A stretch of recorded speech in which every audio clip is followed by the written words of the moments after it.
Shalom प्रियांनो, पुन्हा एक वार अशा रीतीने आपली भेट होत आहे. खरोखरच आनंद वाटतो. देवाने आपल्याला एक नवीन संधी दिलेली आहे. आजच्या ह्या रविवारी उपासना करण्याची, एकत्र मिळून आपण जेथे कुठे असाल तेथून. ही खरोखरच देवाची दया आहे.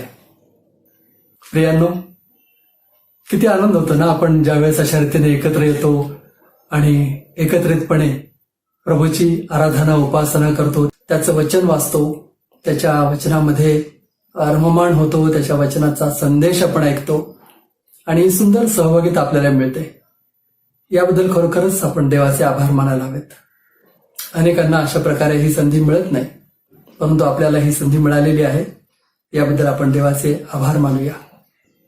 आपण प्रार्थना करून आजची उपासना देवाच्या हातात देऊया. प्रार्थना करू. प्रभू, आम्ही तुझी स्तुती करतो आणि सर्व मान महिमा गौरव तुला देतो. तू आमच्यावर दया केलेली आहेस, कृपा केलेली आहेस आणि एक नवीन संधी आम्हाला दिलेली आहेस. याबद्दल आम्ही तुझे ऋणी आहोत.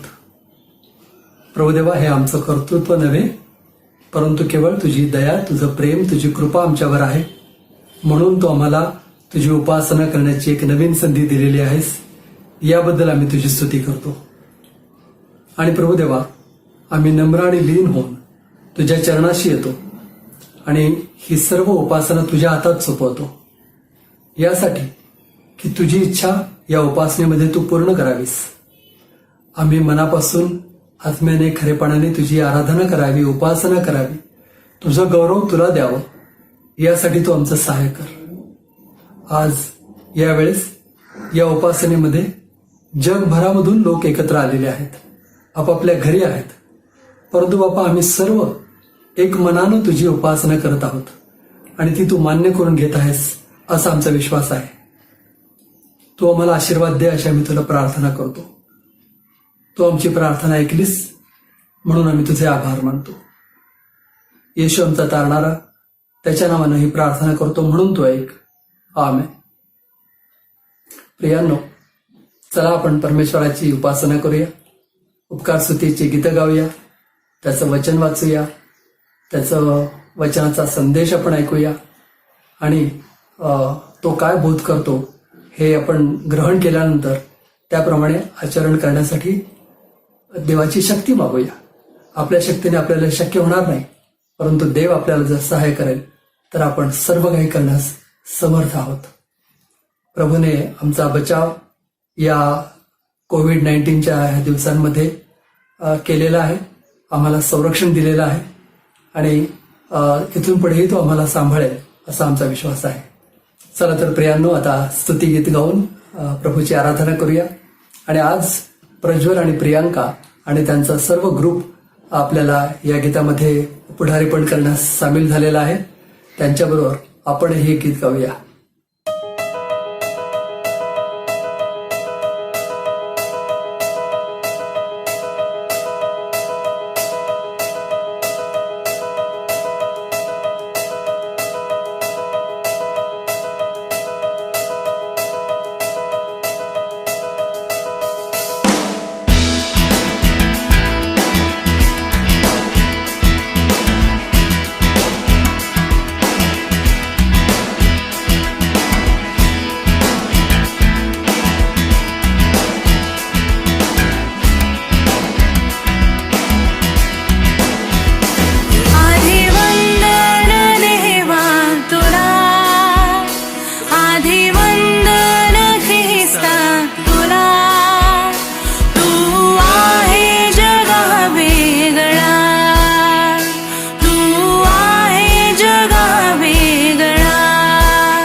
सांगू जगाला ख्रिस्त येशू हाची तारणारा ख्रिस्त येशू हाची तारणारा पापी जनांना तारावयाला पापी जनांना तारावयाला तू आहे जगा वेगळा तू आहे जगा वेगळा आधी वंदन देवा तुला आधी वंदन ख्रिस्ता तुला तू आहे जगा वेगळा तू आहे जगा वेगळा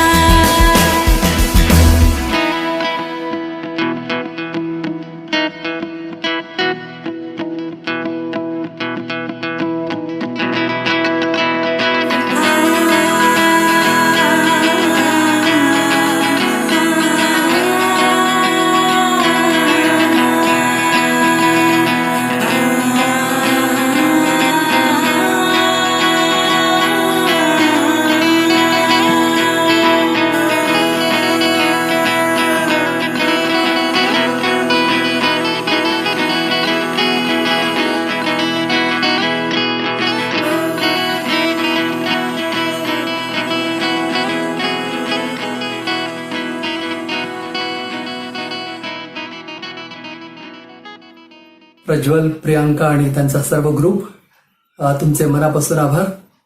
प्रज्वल जबलपूरमध्ये लेनर्ड थिओलॉजिकल कॉलेज येथे शिक्षण घेत आहे आणि तो मंडळीची सेवा करत आहे. तुमच्या ह्या सेवेबद्दल मनापासून तुमचे आभार. प्रियानो, यावेळेस आपण देवाचं वचन ऐकणार आहोत.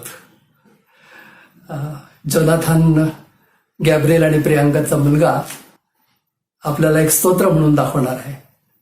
ऐकूया तर ते स्तोत्र आणि देवाची स्तुती करूया. Hello everybody, I'm going to speak Psalm 23 and bless you. Psalm 23. The Lord is my shepherd, for that I won't be in want. He makes me lie down on soft grass and green. He takes me to rivers that still.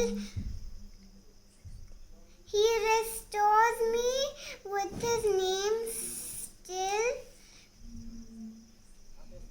Even if I walk in the valley of shadow and darkness, I won't be scared because you are with me. Your rod and your staff comfort me. You make a table before the enemy. For me, you anoint my head with oil. My cup overflows. Surely goodness will follow me all the days of my life, and I will live in the house of Jesus forever and ever. Amen. Jonathan, किती गोड हे स्तोत्र म्हणून दाखवलंस. देव तुला भरपूर आशीर्वाद देव. यावेळेस आपण आणखीन एक विशेष गीत ऐकणार आहोत. लंडनहून रेव्हरंड अजय मोरे आणि त्यांची पत्नी हे गीत आपल्यासाठी सादर करत आहेत.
गाई जल के झरने पास ले चलता है, वही मेरे जी में जी ले आता है।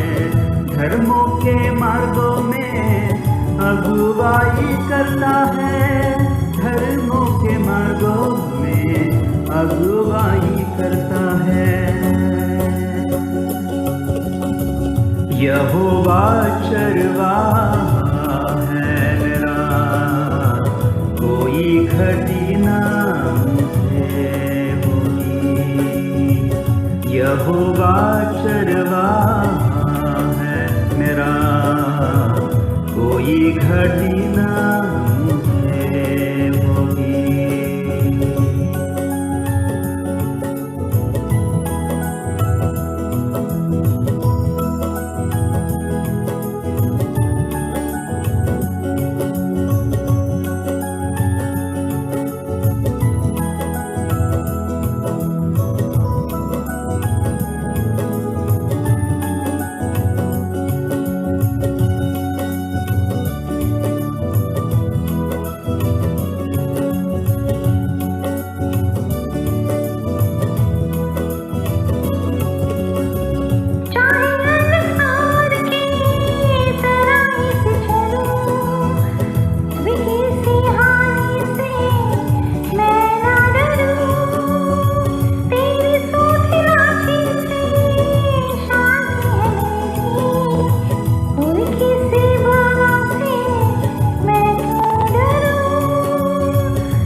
बिछाता है मेज तू दुश्मनों के आगे, मला है तेल सिर पर भाग्य मेरा जाके।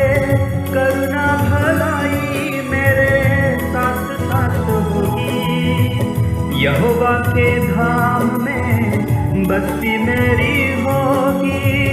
यहोवा के धाम में बस्ती मेरी होगी।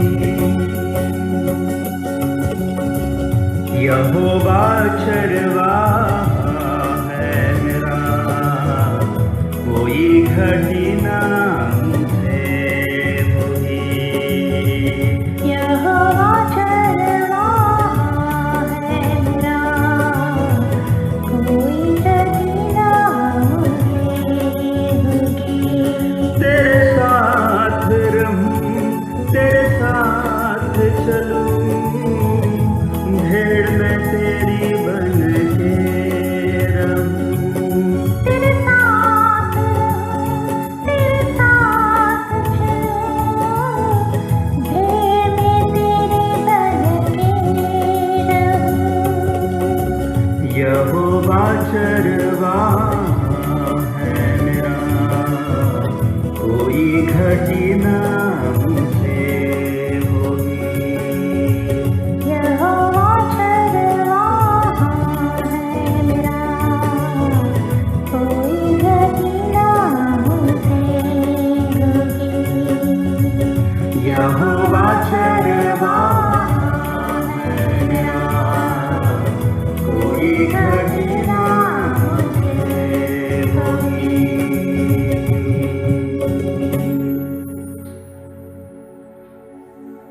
रेव्हरंड अजय मोरे आणि त्यांची पत्नी यांचे मनापासून आभार हे सुंदर गीत सादर केल्याबद्दल.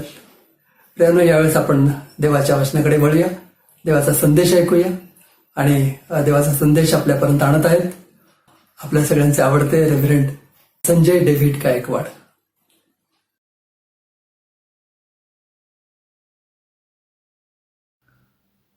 शालोम.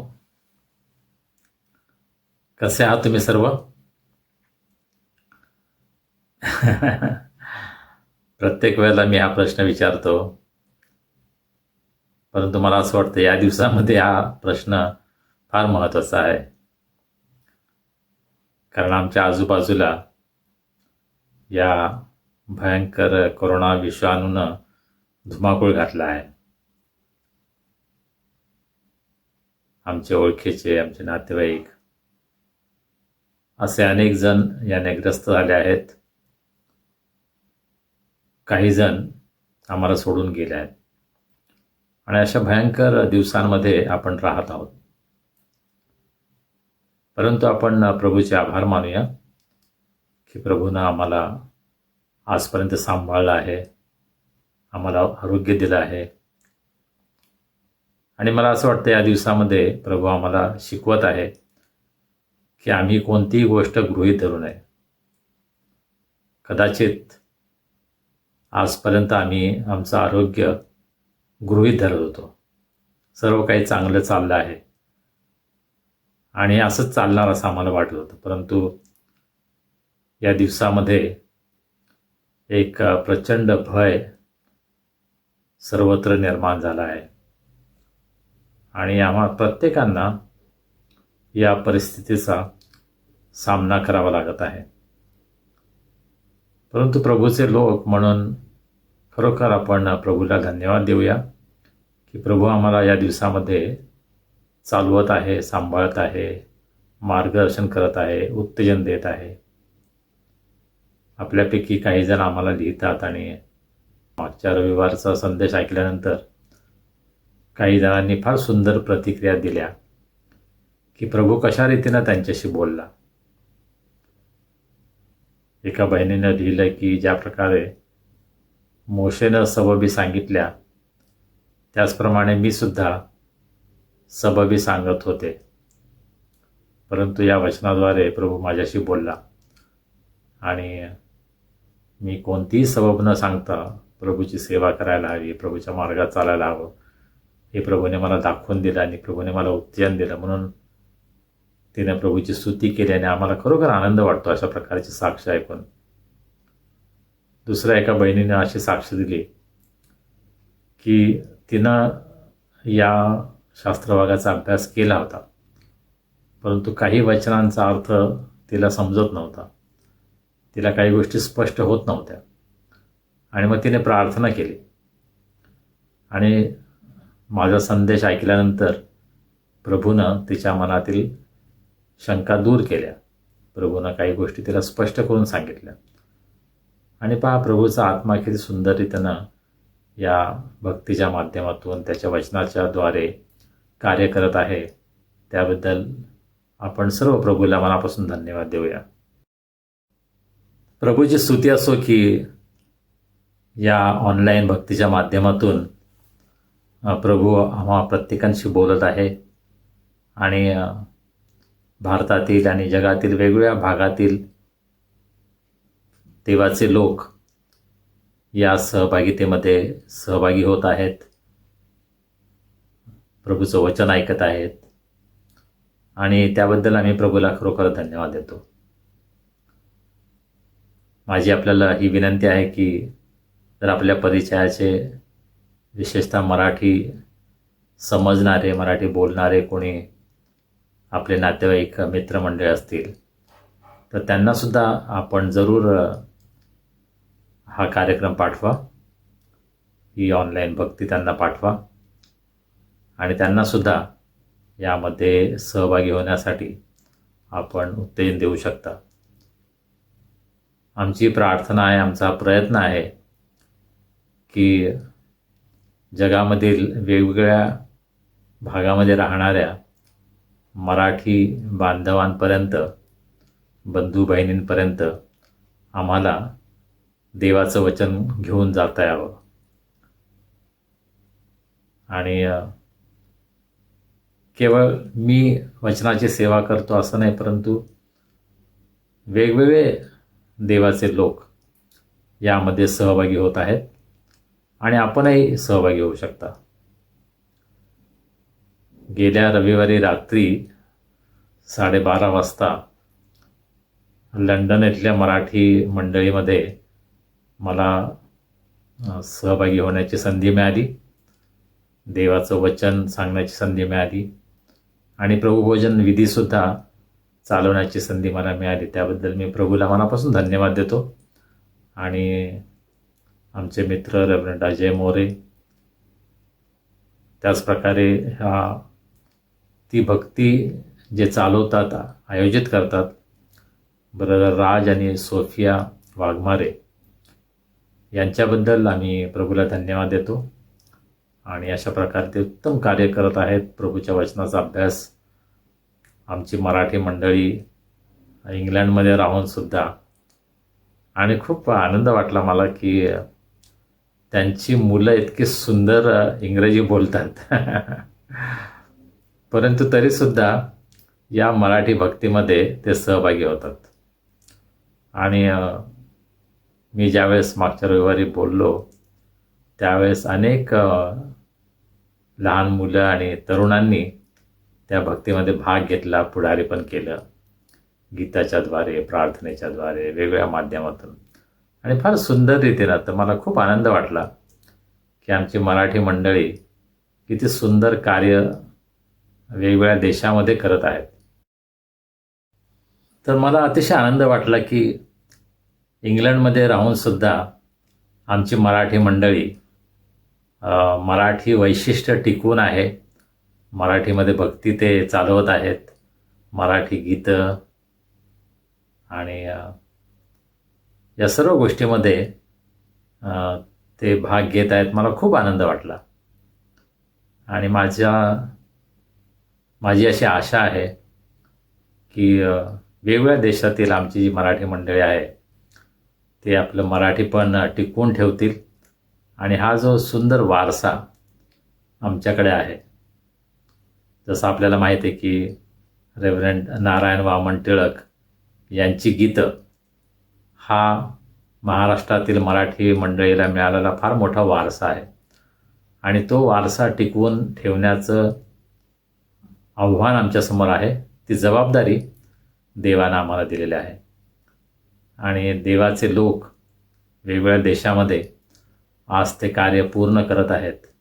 त्याबद्दल आपण देवाला धन्यवाद देऊया. अमेरिकेमध्ये सिस्टर शीला दांडेकर या सर्व मराठी बांधवांना दरवर्षी एकत्र आणतात. आणि जूनमध्ये साधारण 3ऱ्या आठवड्यामध्ये हा कार्यक्रम त्या ठिकाणी मेरीलँडमध्ये भरवला जातो.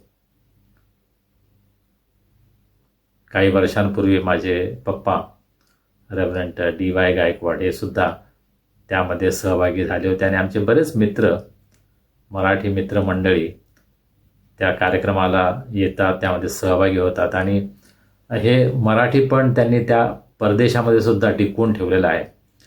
याचा आम्हाला अतिशय आनंद वाटतो आणि अभिमान वाटतो. आणि म्हणून आपल्या सर्वांना मी मनापासून धन्यवाद देतो, आपल्याला उत्तेजन देतो. आणि आपली सेवा करण्याची जर या माध्यमातून आम्हाला संधी मिळाली तर आम्हाला निश्चितच आनंद वाटेल. तर जरूर आम्हाला लिहा, आणि कसं आम्ही आपल्याला या बाबतीमध्ये उत्तेजन देऊ शकतो, मदत करू शकतो, सहकार्य करू शकतो, हे जरूर आम्हाला कळवा. गेल्या काही दिवसांमध्ये आपण मोशेच्या जीवनामधून शिकत आहोत, पाहत आहोत. आणि माझा विश्वास आहे की प्रभू आपल्याशी बोलत आहे. आणि आजच्या मननासाठी पुन्हा एकदा मी निर्गमाचं पुस्तक याचा 12वा अध्याय, त्यामधून मोशेच्या जीवनामध्ये आणि इस्रायलाच्या जीवनामध्ये काही अत्यंत महत्त्वपूर्ण घटना घडल्या, त्यापासून आम्हाला काय शिकायला मिळतं, तर त्याकडे आपण लक्ष देणार आहोत. तर आपलं पवित्र शास्त्र आपण उघडूया आणि निर्गमाचं पुस्तक याचा 12वा अध्याय. तर हा अध्याय संपूर्ण आपण समोर ठेवणार आहोत आणि त्या अध्यायामधून काही वचनं आपण पाहणार आहोत. तर मला आपल्यासमोर 3 गोष्टी ठेवायच्या आहेत. निर्गमाच्या पुस्तकातून 12व्या अध्यायामधून 3 गोष्टी मला आपल्याला समोर ठेवायच्या आहेत. पहिली गोष्ट द लॅम्प, कोकरा. दुसरी गोष्ट द लेव्हन किंवा खमीर. आणि तिसरी गोष्ट लाईफ किंवा जीवन. त्या 3 Lकडे आपण पाहणार आहोत. इंग्लिशमध्ये लॅम्प, लेव्हन आणि लाईफ. तर या 3 गोष्टी आपण पाहणार आहोत. तर सर्वप्रथम आपण 12व्या अध्यायामध्ये जेव्हा पाहतो तेव्हा देवानं मोशेला आणि इस्रायल लोकांना एक आज्ञा दिली आणि काही गोष्टींचं पालन त्यांनी करावं म्हणून त्यांना सांगितलं. तर 12व्या अध्यायाचं 3रं वचन, इस्रायलाच्या सर्व मंडळीला सांग की ह्या महिन्याच्या 10व्या दिवशी तुम्ही आपापल्या वाडवडिलांच्या घराण्याप्रमाणे एका एका घराण्यामागे एक कोकरू घ्यावे आणि 1 कोकरू खपावायचे नाही. इतकी थोडकी माणसे कोणाच्या घरात असली तर त्याने व त्याच्या घराजवळच्या शेजाऱ्याने आपल्या घराण्यातील संख्येप्रमाणे कोकरू घ्यावे. प्रत्येकाच्या आहाराच्या मानाने 1 कोकरू किती माणसास पुरेल याचा हिशोब करावा. आणि मग ते कोकरू कसं असावं याविषयीचं वर्णन या ठिकाणी सांगितलेलं आहे. तर वल्हांडण सण, इस्रायल लोकांसाठी वल्हांडण सण अत्यंत महत्त्वाचा असा दिवस आजसुद्धा आहे त्यांच्या इतिहासामध्ये. तर त्याची सुरुवात या ठिकाणी झाली की परमेश्वरानं त्यांना आज्ञा दिली की कशा प्रकारे तुम्ही वल्हांडण सण पाळावा. आपण निर्गमाच्या 4थ्या अध्यायापर्यंत अभ्यास केला आणि 5व्या अध्यायापासून पुढे मोशे फारोकडे जातो. मोशे आणि अहरोन फारोसमोर उभे राहतात आणि फारोला विनंती करतात की इस्रायल लोकांना त्याने जाऊ द्यावं, सोडावं, यासाठी की ते आपल्या देवाची भक्ती करू शकतील. अर्थात फारो त्यांना परवानगी देत नाही आणि मग त्या राष्ट्रावर देवाच्या आज्ञेचा भंग केल्याबद्दल, देवाच्या आज्ञेला विरोध केल्याबद्दल, देवाच्या इच्छेला विरोध केल्याबद्दल देव इजिप्तवर, मिस्रावर 10 पीडा आणतो. The 10 plagues on Egypt that God sends on Egypt. तर त्या 10 पीडांविषयी आपण पाहतो. आणि शेवटली जी पीडा होती ती ही होती की प्रथम जन्मलेल्याचा वध होईल. आणि त्यापासून संरक्षण करण्यासाठी इस्रायल लोकांचा त्यामध्ये बचाव व्हावा, इस्रायल लोकांचा त्यामध्ये नाश होऊ नये म्हणून देवाने जी योजना केली होती त्या योजनेप्रमाणे वल्हांडण सण किंवा कोकरू हे कशा प्रकारे त्याचा वध करायचा यासंबंधीची सूचना या ठिकाणी आपल्याला आढळते. तर 12व्या अध्यायामध्ये ज्या 3 गोष्टी आपण प्रमुख रीतीनं पाहतो, विशिष्ट प्रकारे पाहतो, त्यामध्ये पहिली गोष्ट म्हणजे द लॅम्प किंवा कोकरू. इस्रायल लोकांना त्या 10व्या पिढेपासून वाचवण्यासाठी, मृत्यूपासून वाचवण्यासाठी देवानं एक योजना केली होती आणि ती म्हणजे 1 कोकरू ज्याचा वध त्यांना करायचा होता, ज्याचं रक्त आपल्या दरवाजाच्या दोन्ही बाजूला दरवाजावर लावायचं होतं आणि ज्या रक्ताकडे पाहिल्यानंतर देवाचा दूत ते घर ओलांडून जाणार होता. त्या घरामध्ये मृत्यू येणार नाही, अशा प्रकारे देवाची योजना. तर ही कोकराची योजना इस्रायल लोकांचा जीव वाचण्यासाठी, इस्रायल लोकांमध्ये जे प्रथम जन्मलेले आहेत त्यांचा मृत्यू होऊ नये म्हणून देवानं ही योजना केलेली आहे. हा उद्देश या ठिकाणी आपल्याला पाहायला मिळतो. आणि हे जे चित्र आहे ते प्रभू येशू ख्रिस्ताचं चित्र आहे. हा कोकरा म्हणजे प्रभू येशू ख्रिस्त आहे, जो केवळ इस्रायल लोकांनाच नाही परंतु संपूर्ण मानवजातीला, या जगामध्ये तुम्ही कोणत्याही धर्माचे, कोणत्याही जातीचे, कोणत्याही वर्णाचे, कोणत्याही देशातले, प्रांतातले कोणीही असा, तुम्हाला पापाच्या दंडापासून वाचवण्यासाठी, पापाचा परिणाम जो भयंकर आहे, पापाची शिक्षा मरण आहे, पापाचं वेतन मरण आहे असं देवाचं वचन सांगतं, त्यापासून वाचवण्यासाठी देवानं आपल्या स्वतःच्या पुत्राला, प्रभू येशू ख्रिस्ताला, एक निष्कलंक निर्दोष कोकरा म्हणून या जगामध्ये पाठवलं आणि त्यानं वधस्तंभावर आपला प्राण दिला, हे आपण पाहतो. तर या ठिकाणी जुन्या करारामध्ये प्रभू येशू ख्रिस्ताचं चित्र आम्हाला दिसतं की हा जो कोकरा आहे तो प्रभू येशू ख्रिस्त आहे, जो तुमच्यासाठी आणि माझ्यासाठी त्या वधस्तंभावर बली झाला.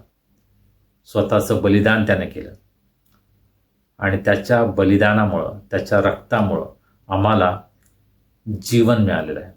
आम्हाला आमच्या पापांची क्षमा झाली, मृत्यूदंडापासून आमची सुटका झालेली आहे. ज्यावेळेस आम्ही त्यावर विश्वास ठेवतो, ज्यावेळेस आम्ही त्याचा स्वीकार करतो, त्यावेळेस आम्हाला आमच्या मृत्यूदंडापासून सुटका देव जाहीर करतो. हे देवाचं दान आहे जे आम्हाला प्राप्त होतं विश्वासाच्याद्वारे, आणि हे चित्र आम्हाला या ठिकाणी पाहायला मिळतं. दुसरा जो शब्द आहे, दुसरा जो विचार आहे जो आपण पाहणार आहोत तो म्हणजे खमीर, द लेवन. आणि 15व्या वचनामध्ये आपण पाहतो, 7 दिवस तुम्ही बेखमीर भाकरी खावी. पहिल्याच दिवशी तुमच्या घरातील सर्व खमीर काढून टाकावे.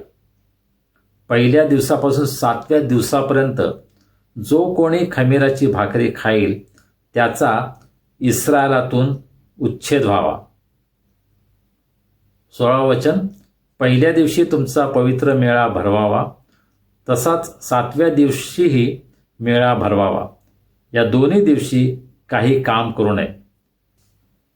17 वचन, ह्या प्रकारे तुम्ही बेखमीर भाकरीचा सण पाळावा. परमेश्वरानं अनेक गोष्टी इस्रायल लोकांना सांगितल्या होत्या, सूचना दिल्या होत्या. वलांडण सण पाळा, त्याचप्रकारे बेखमीर भाकरीचा सण पाळा, आणि 7 दिवस हा बेखमीर भाकरीचा सण पाळावा. अशा प्रकारे इस्रायल लोकांना त्याने आज्ञा दिली होती की तुम्ही हा पिढ्यानपिढ्या पाळायला पाहिजे. हे जे सर्व सण आहेत ते इस्रायल लोकांसाठी हे कायमचे त्यांनी पाळावेत म्हणून सांगितलेलं आहे. काही दिवसांपूर्वी माझे एक मित्र आहेत की जे 7 डे ॲडव्हेंटिस्ट चर्चचे पाळक आहेत, त्यांच्याबरोबर माझी थोडीशी चर्चा झाली आणि शब्बात दिवस पाळणं किती महत्त्वाचं आहे यावर अर्थात ही मंडळी नेहमी भर देते. मी त्यांना हा प्रश्न केला की जर शब्बात दिवस महत्त्वाचा आहे तर बाकीच्या सर्व गोष्टी महत्त्वाच्या आहेत. जुना करार सगळंच पाळायला पाहिजे. तुम्ही सिलेक्टिव्ह नाही होऊ शकत की शब्बात दिवस पवित्र पाळा आणि बाकीच्या गोष्टींकडे दुर्लक्ष करा. देवाचं वचन जर आम्हाला पाळायचं, नियमशास्त्र पाळायचं आहे तर ते पूर्णच पाळावं लागेल, नाहीतर आमच्या पाळण्याला काही अर्थ राहणार नाही. आणि मी त्यांना हे सांगायचा प्रयत्न करत होतो की नियमशास्त्राच्या द्वारे आमचं तारण होणार नाही. 10 आज्ञा पाळणं हे कोणालाच शक्य नाही, आणि 10 आज्ञा जरी आम्ही पाळल्या तरीसुद्धा आमचं तारण होणार नाही. आमचं तारण केवळ प्रभू येशू ख्रिस्ताच्या बलिदानामुळे होतं. आणि या ठिकाणी एक सण सांगितलेला आहे की बेखमीर भाकरीचा सण. जे असं म्हणतात की 7वा दिवस आम्ही शब्बात दिवस म्हणून पाळायला पाहिजे, ते बेखमीर भाकरीचा सण पाळतात का नाही? पुष्कळदा आम्हाला जे पाहिजे ते आम्ही ठरवतो की हे मी पाळणार आणि हे महत्त्वाचं नाही. जर आम्हाला शास्त्र पाळायचं तर ते पूर्ण पाळायला पाहिजे. परंतु पवित्र शास्त्र आम्हाला हे शिकवतं की प्रभू येशू ख्रिस्तामध्ये सर्व नियमशास्त्र पूर्ण आहे. त्यानं आपल्या देहामध्ये नियमशास्त्राची पूर्णता केलेली आहे. वधस्तंभावर जेव्हा त्याने आपला प्राण दिला त्यावेळेस त्याने ते नियमशास्त्र खोडून टाकलेलं आहे. आम्हाला त्या बंधनापासून मुक्त केलेलं आहे. आम्हाला केवळ विश्वासाच्या द्वारेच तारण प्राप्त होतं आणि हे देवाचं दान आहे. आम्ही कर्म केल्यामुळं आमचं तारण होऊ शकत नाही. आम्हाला केवळ विश्वासाच्या द्वारेच या तारणाचा स्वीकार करायचा आहे. तर इस्रायल लोकांचा हा इतिहास आहे. आणि या ठिकाणी बेखमीर भाकरीचा सण, खमीर हे आम्हाला पापाचं प्रतीक अशा प्रकारे जुन्या करारात आणि नव्या करारामध्ये सुद्धा आढळून येतं. खमीर जे फुगवतं, खमीर गुप्तपणे कार्य करतं. ते आम्हाला दिसत नाही डोळ्याने, परंतु ज्यावेळेस ते भाकरीमध्ये असतं त्यावेळेस त्या भाकरीमध्ये ते कार्य करतं. आणि इस्रायल लोकांना त्यांनी पापावर विजय मिळवावा, पापापासून दूर राहावं, याच्यासाठी एक प्रतिकात्मकरित्या देवानं त्यांना ही आज्ञा दिली होती, हा नियम लावून दिला होता की त्यांनी बेखमीर भाकरीचा सण पाळावा. आम्ही जे नव्या कराराचे आहोत आम्हाला बेखमीर भाकरीचा सण पाळायला सांगितलं नाही, परंतु आमच्या जीवनामध्ये आम्ही रोज पापावर विजय मिळवावा, पवित्र आत्म्याच्या सामर्थ्यामध्ये आम्ही चालावं, पवित्र आत्म्यामध्ये आम्ही जीवन जगावं, ज्यामुळे आम्ही पापावर रोज विजय मिळवू शकतो. आणि ही आज्ञा देवानं आम्हाला दिली आहे की आम्ही केवळ 7 दिवसच सण पाळावा नाही, केवळ 7 दिवसच आम्हाला सण पाळायचा नाही, परंतु आम्हाला रोज आणि रोज सदैव आम्हाला पापावर विजय मिळवायचा आहे. आणि हे आमच्या स्वतःच्या शक्तीनं नाही, स्वतःच्या बुद्धीनं, स्वतःच्या शक्तीनं आम्हाला हे करणं शक्य नाही, परंतु देवानं त्याचा पवित्र आत्मा आम्हाला दिला आहे की जो आम्हाला पापावर विजयी जीवन जगण्यासाठी मदत करतो. आणि त्याचं सहाय्य आम्ही घ्यायला पाहिजे, आम्ही त्याच्या अधीन राहायला पाहिजे. ज्यावेळेस आम्ही त्याच्या अधीन राहतो त्यावेळेस आम्हाला पापावर विजय मिळवता येतो. आणि आत्म्याची फळं आपल्याला गलती 5:22 आढळतात की ज्यावेळेस आत्म्याची फळं आमच्या जीवनामध्ये आहेत त्यावेळेस आम्ही पापावर विजय राहून हे जीवन जगू शकतो. आणि हे आव्हान आम्हाला आहे, हा नियम देवानं आम्हाला दिलेला आहे की आम्ही पापावर विजय मिळवावा. आम्ही पापामध्येच राहू नये, परंतु आम्ही पापावर विजय मिळवावा, पापापासून आम्ही दूर पळावं, यासाठी देव आम्हाला उत्तेजन देतो. आणि आम्ही जे नव्या कराराचे लोक आहोत, प्रभू येशू ख्रिस्तामध्ये देवानं आमच्याबरोबर हा नवा करार केलेला आहे, त्या कराराचे आम्ही पुत्र आणि कन्या आहोत. आम्हाला बेखमीर भाकरीचा सण 7 दिवस नाही पाळायचा, परंतु रोज आणि रोज हा सण पाळायचा आहे. याचा अर्थ पापावर आम्हाला रोज विजय मिळवायचा आहे. प्रभू येशू ख्रिस्ताच्या रक्ताद्वारे आम्हाला हा विजय उपलब्ध झाला आहे. आमच्यासाठी देवानं तो मार्ग मोकळा केला आहे. त्याचा आम्ही उपयोग घेत आहोत का? त्याचा आम्ही फायदा घेत आहोत का? उपयोग करत आहोत का? हा प्रश्न आज आपण स्वतःला विचारायची गरज आहे. तिसरा शब्द जो आपल्याला या शास्त्रभागामध्ये पाहायला मिळतो आणि तो आहे जीवन, life. Lamb, leaven and life. तर निर्गमाच्या 12व्या अध्यायाच्या 29व्या वचनामध्ये आपण पाहतो की मध्यरात्री असे झाले की मिस्र देशातील सिंहासनावर बसणाऱ्या फारोच्या ज्येष्ठ मुलापासून तुरुंगात पडलेल्या कैद्याच्या ज्येष्ठ मुलापर्यंत सर्व आणि गुराढोरांपैकी सर्व प्रथम वत्स परमेश्वराने मारून टाकले. ज्या लोकांनी ज्यांनी देवाच्या आज्ञेचा भंग केला, त्या आज्ञेचं पालन केलं नाही, त्यांना मृत्यूचा सामना करावा लागला. परंतु ज्यांनी वलांडण सण पाळला होता, ज्यांनी कोकऱ्याचं रक्त आपल्या दाराच्या बाह्यांवर लावलं होतं, त्यांचा बचाव झाला. पहा, मिस्रामध्ये सर्वत्र मृत्यूनं हाहाकार माजवला होता. प्रत्येक घरामध्ये मृत्यू झाला होता. परंतु या परिस्थितीमध्ये इस्रायल लोक त्याच लोकांमध्ये असताना मृत्यूचा दूत त्यांच्यासुद्धा समोर आला होता, त्यांच्याही दारासमोर आला होता. आणि ज्या इस्रायल लोकांनी जर त्या आज्ञेचं पालन केलं नसेल, नियमाचं पालन केलं नसेल, तर त्या घरामध्ये सुद्धा मृत्यू झाला असता. परंतु त्यांनी आज्ञेचं पालन केलं होतं आणि कोकऱ्याच्या रक्तामुळं त्यांना जीवनाचा अनुभव आला, त्यांना जीवन मिळालं. ज्यावेळेला आजूबाजूला सर्व लोक मृत्यूचा सामना करत आहेत, त्यावेळेला इस्रायलाच्या घराण्यामध्ये, प्रत्येक घरामध्ये जीवन होतं. देवाची कृपा आणि त्या कृपेद्वारे त्यांना जीवन प्राप्त झालं. आणि हा आमच्यासाठी एक बोध आहे. प्रभू येशू ख्रिस्ताच्या द्वारे आम्हाला जे जीवन मिळतं ते या ठिकाणी आपल्याला पाहायला मिळतं. देवाचं वचन आम्हाला सांगतं की पापाचं वेतन मरण आहे. प्रत्येक जीवात्मा जो पाप करेल तो मरेल.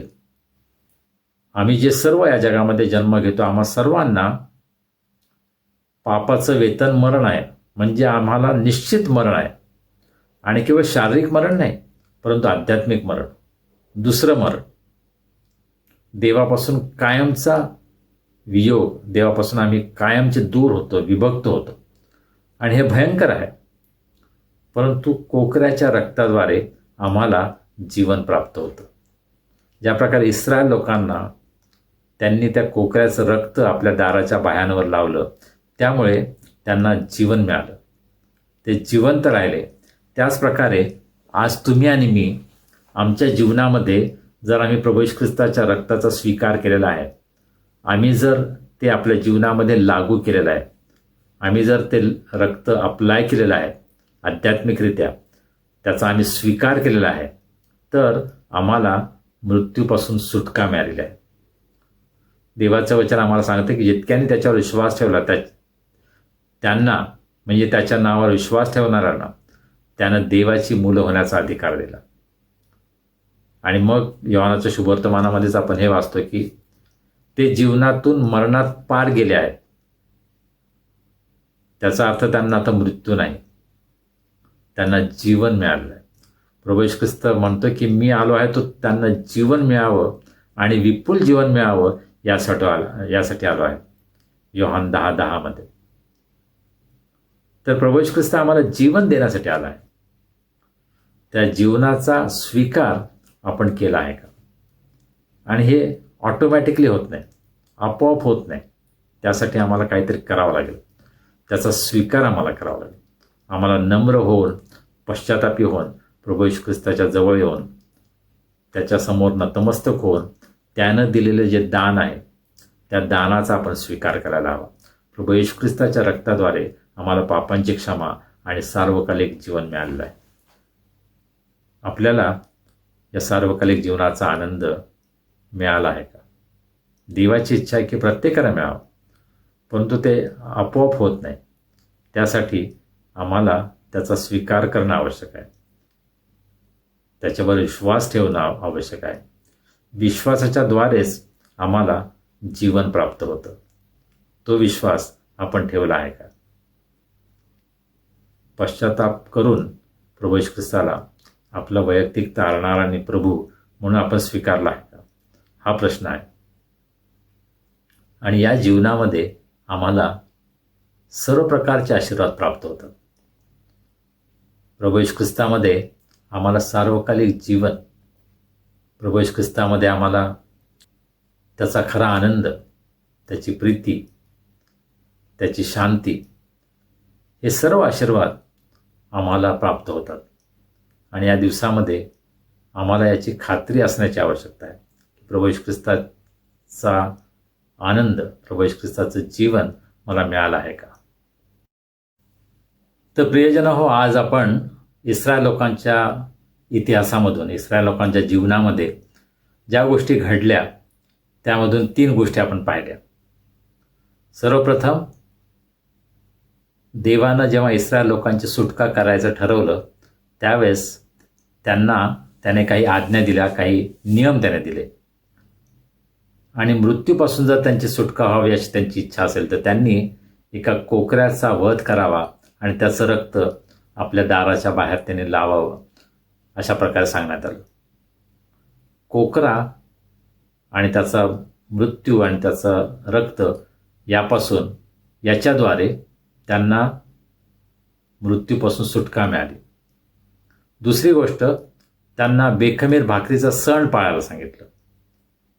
पापावर विजयी जीवन कसं मिळवायचं याविषयी देवानं त्यांना काही नियम लावून दिले, काही मार्गदर्शन केलं. आणि आमच्यासाठी सुद्धा आम्ही पापावर सदैव कशा प्रकारे विजय मिळवावा यासाठी देव आम्हाला सांगतो.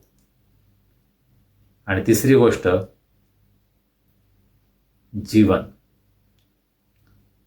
इस्रायल लोकांच्या जीवनामध्ये मिस्रामध्ये असताना 10 वेगवेगळ्या प्रकारच्या पीडा त्यांच्यावर आल्या याविषयी आपण पाहतो. आणि शेवटली जी पीडा होती ती म्हणजे प्रथम जन्मलेल्याचा मृत्यू, प्रथम पुत्र, प्रथम वत्स याचा मृत्यू. परंतु इस्रायल लोकांना त्या मृत्यूपासून सुटका मिळाली. कोकऱ्यामुळं त्यांना जीवन मिळालं, त्यांना जीवनाचं दान मिळालं. त्यांनी स्वतः काही त्यासाठी करावं लागलं नाही, त्यांच्या स्वतःच्या प्रयत्नांनी नाही, केवळ त्या कोकऱ्याच्या रक्तामुळं त्यांना जीवन प्राप्त झालं. आणि आज तुम्हाला आणि मला प्रभू येशू ख्रिस्ताच्या रक्ताच्या द्वारे सार्वकालिक जीवनाचा आनंद, सार्वकालिक जीवनाचा लाभ मिळालेला आहे. आम्ही त्याच्यावर विश्वास ठेवला आहे का? आम्ही त्याचा आनंद घेत आहोत का? आम्ही त्याचा अनुभव घेतला आहे का? हा खरा प्रश्न आहे. देव आम्हाला सहाय्य करो आणि आमच्या जीवनामध्ये कोकऱ्याचा अनुभव काय आहे, प्रभू येशू ख्रिस्त जो आमच्यासाठी वधलेला कोकरा झाला त्याच्यावर आम्ही विश्वास ठेवावा. आम्ही पापावर विजय मिळवावा आणि आम्ही सार्वकालिक जीवनाचा आनंद घ्यावा यासाठी देव तुमचं आणि माझं, आम्हा सर्वांचं सहाय्य करो. देव आपल्याला आशीर्वाद देव. आमेन. प्रार्थना करूया. प्रभू येशू, आम्ही तुझे उपकार मानतो. आजचा दिवस आम्हाला दिलास, तुझी आराधना भक्ती करण्यासाठी तू आमचं सहाय्य केलंस. प्रभू, या भूतलावर तू आम्हाला जिवंत ठेवला आहेस यासाठी की आम्ही तुझं गुणगान गावं, तुझी स्तुती करावी, तुझा महिमा वर्णावा. आणि प्रभू, आज तू आम्हाला ही अद्भुत संधी दिलीस, याबद्दल आम्ही मनापासून तुझे उपकार मानतो. ज्या प्रियजनांनी या आराधनेमध्ये आमचं सर्वांचं सहाय्य केलं, पुढारी पण केलं, मार्गदर्शन केलं, त्या प्रत्येकांच्याबद्दल आम्ही तुझे उपकार मानतो. विशेषतः पीटर गायकवाड जे आम्हाला या भक्तीमध्ये चालवतात, प्रभू त्यांच्याबद्दल आम्ही तुला धन्यवाद देतो. जे श्रम ते घेतात त्याबद्दल आम्ही तुझी स्तुती करतो. आणि आम्ही प्रार्थना करतो की या भक्तीच्याद्वारे जगातील अनेक लोकांना तू आशीर्वाद द्यावास, तुझ्या वचनाचा लाभ त्यांना व्हावा, तुझ्या मार्गामध्ये चालण्यास अनेकांना उत्तेजन मिळावं, अनेकांची तू भेट घ्यावीस, अनेकांचं जीवन तू बदलून टाकावंस.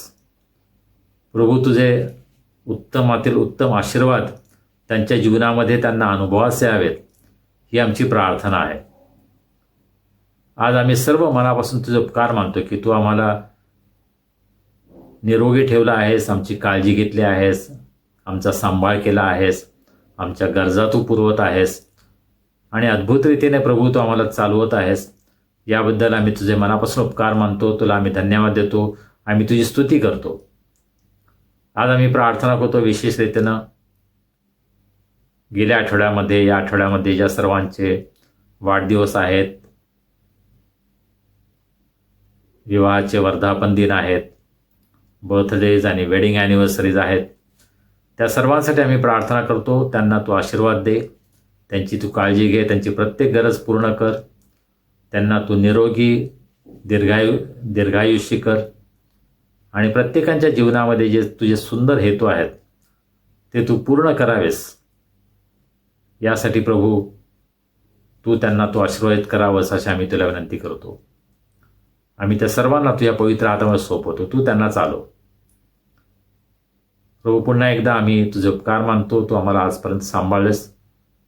आमच्यासाठी आम्ही सुरक्षित राहण्यासाठी जे सर्व अहोरात्र प्रयत्न करत आहेत, गव्हर्नमेंट ऑफिशियल्स, पोलीस दलातील लोक, आरोग्य सेवेतील कर्मचारी, डॉक्टर्स, नर्सेस आणि जे सर्व आमच्यासाठी आपला वेळ, आपले श्रम देत आहेत, कष्ट करत आहेत, मोठे धोके पत्करत आहेत, प्रभू त्या सर्वांबद्दल आम्ही तुझे उपकार मानतो. आज तू त्यांना आशीर्वादित कर, त्यांना सुरक्षित ठेव, त्यांची तू काळजी घे. आज आमच्यामध्ये कोणी आजारी असतील प्रभू त्यांना तू स्पर्श कर, त्यांना आरोग्य दे. कोणी दुःखी असतील प्रभू तू त्यांचं समाधान कर, सांत्वन कर, त्यांना तू धीर दे. कोणी निराश असतील प्रभू त्यांना तू आज उत्तेजन दे. प्रभू आमच्यापैकी जर कोणाच्या काही समस्या असतील त्या समस्या तू निवारण कर. प्रत्येक चांगल्या गोष्टीचा पुरवठा तू आम्हा प्रत्येकांना करावास अशी आम्ही तुला विनंती करतो. प्रभू पुढच्या आठवडे जेव्हा आम्ही या भक्तीच्या माध्यमातून भेटू तोपर्यंत तू आम्हा सर्वांना सुरक्षित ठेव आणि तुझी सेवा करण्यासाठी, तुझी स्तुती करण्यासाठी तू आम्हा सर्वांना तुझी कृपा पुरव. आम्हा प्रत्येकांच्या कुटुंबावर, आमच्या प्रियजनांवर तुझा आशीर्वादाचा, तुझ्या कृपेचा, तुझ्या संरक्षणाचा हात सदैव राहू दे अशी आम्ही तुला मनापासून प्रार्थना करतो. प्रभू तू आमच्यावर दया कर, कृपा कर आणि आमचं संरक्षण कर. आम्ही सर्व स्वतःला तुझ्या हातामध्ये सोपवतो. तारणारा प्रभू येशू ख्रिस्त याच्या नावाने आम्ही प्रार्थना करतो म्हणतोय. आमेन. प्रभूची प्रार्थना करूया. हे आमच्या स्वर्गातील बापा, तुझे नाम पवित्र मानले जावो, तुझे राज्य येवो, जसे स्वर्गात तसे पृथ्वीवरही तुझ्या इच्छेप्रमाणे हो. आमची रोजची भाकर आज आम्हास दे. जशी आम्ही आपल्या अपराधांची क्षमा करतो तशी तू आम्हाला आमच्या अपराधांची क्षमा कर आणि आम्हास परीक्षित आणू नकोस, तर आम्हास वाईटापासून सोडव. कारण की राज्य, सामर्थ्य आणि गौरव ही सर्व काळ तुझीच आहेत. आमेन.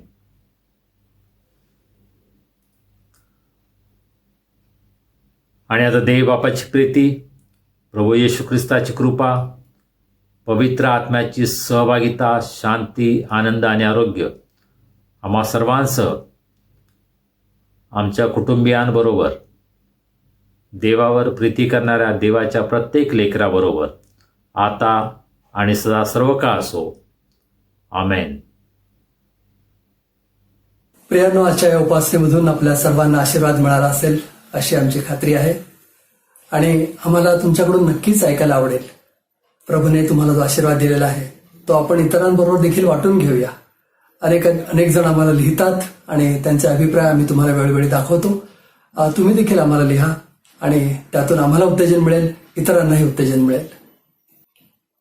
प्रियांनो, आपल्या काही प्रार्थनेच्या विनंत्या असतील तर त्या जरूर आम्हाला कळवा. आम्ही आपल्यासाठी प्रार्थना करू. तसेच ज्यांचे वाढदिवस असतील, लग्नाचे वाढदिवस असतील, तुम्ही आम्हाला कळवा आणि आम्हाला तुमच्यासाठी प्रार्थना करायला, तुमच्याबरोबर आनंद करायला निश्चित आवडेल. तेव्हा निश्चित आम्हाला कळवा. प्रियांनो, ही आराधना तुम्हाला आवडली आहे, तुम्हाला आशीर्वाद मिळालेला आहे, तर ती इतरांबरोबरही शेअर करा. तुमच्या नातेवाईकांमध्ये, तुमच्या मित्रमैत्रिणींमध्ये ही लिंक पाठवा. त्यांनाही या उपासनेचा आनंद घेऊ द्या. ही उपासना आणि हा संदेश इंग्रजीमध्ये देखील उपलब्ध आहे. जर कोणाला आवश्यकता असेल तर आम्हाला निश्चित कळवा. आम्ही इंग्लिश उपासनेची लिंक तुम्हाला निश्चित पाठवू. चला तर प्रियांनो, आता तुमची रजा घेतो. एक आठवण करून देऊ इच्छितो. पुढच्या रविवारी आपण प्रभुभोजनाचा विधी पाळणार आहोत. तेव्हा निश्चित तयारीत राहा आणि पुढील रविवारी आपण भेटूया. तोवर शालोम.